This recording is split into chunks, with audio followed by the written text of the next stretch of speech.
Hi, I'm Bugsy and I'm an addict. I'm going to be reading just for today, August 19th, 2024. First things first. Page 241, basic text, page 56.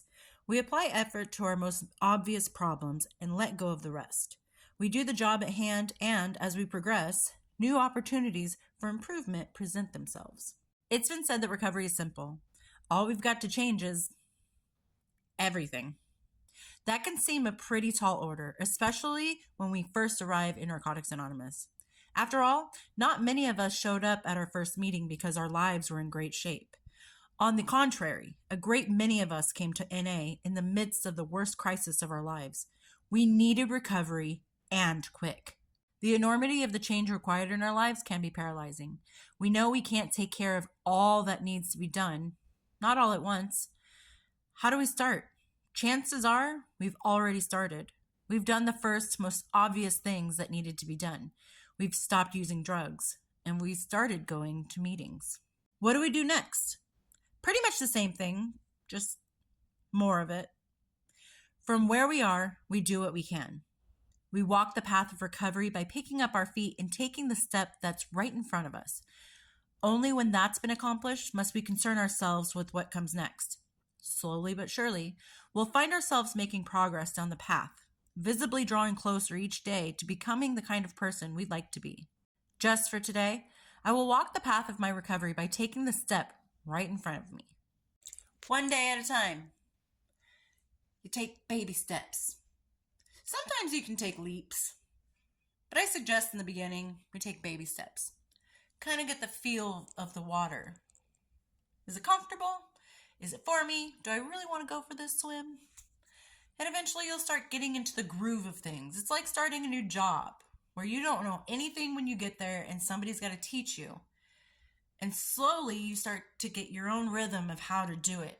They might have taught you their way and you've kept some of their suggestions into your own way of doing things. You implemented it into your own groove.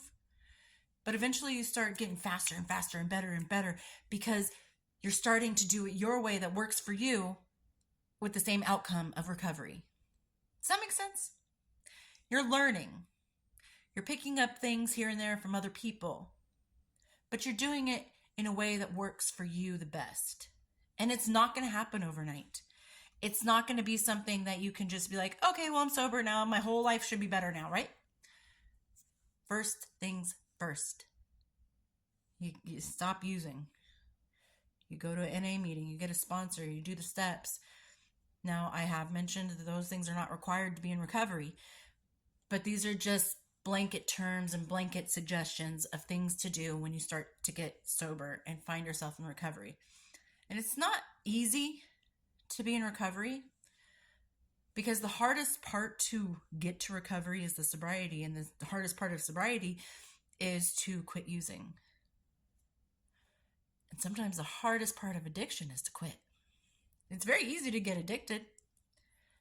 And life sucks when you're addicted. But quitting, I think, is the hardest part of addiction. Because you're carrying that trauma that the addiction caused you. So to quit, knowing that you're not going to bring the things that you lost along the way with you, that's the hardest part, I think. I think that enough is enough is the biggest step. And people will say, the first step is acceptance. And that is the biggest step. That's the first step. So yeah, the hardest thing I think is to put the substance down and say, I need to take back my life.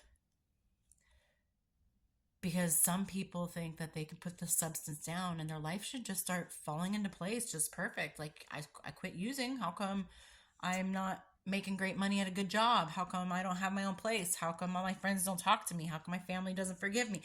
Because it takes time. You've got to work for the things that you broke. You broke it, you bought it. And sometimes it's something that's never going to come back to you. No matter how well you're doing in your recovery, there are some bridges that have been burned that you just cannot rebuild or cross back over. But just remember to live in the moment. There are plenty of things you can look forward to in your recovery. Like, I'm looking forward to this. in 6 months I'm going to do this, in 2 years this is going to happen. Things to look forward to help motivate you to stay sober, so that when that time comes, the event comes, the situation comes, this really fun or really important thing that's going to happen in your life is going to approach, you are sober and present to enjoy it and to embrace it and make core memories of this happy time, knowing that you're sober, not wondering when is this going to be over so I can go take a hit, or how many times can I go to the bathroom without them noticing or questioning me. So just live in the moment. If it didn't work today or right this second, try again. Baby steps, one right after the other. Don't try to leap, especially somewhere you don't know where it leads to. Take your time.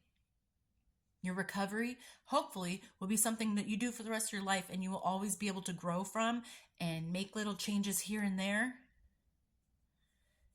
and share with other people and learn from other people. It's a growing process. When you plant the seed, it doesn't boom, it's all automatically a tree. It's got to be nourished, it's got to be watered, it's got to be taken care of, it's got to be in an environment that's going to hold it in a strong place so that it can grow to its best and fullest potential. You're the tree. Go plant yourself. See where you grow. See how tall you can go. Touch the sky. And I hope everyone's doing well out there, and I'll talk to you later. Bye.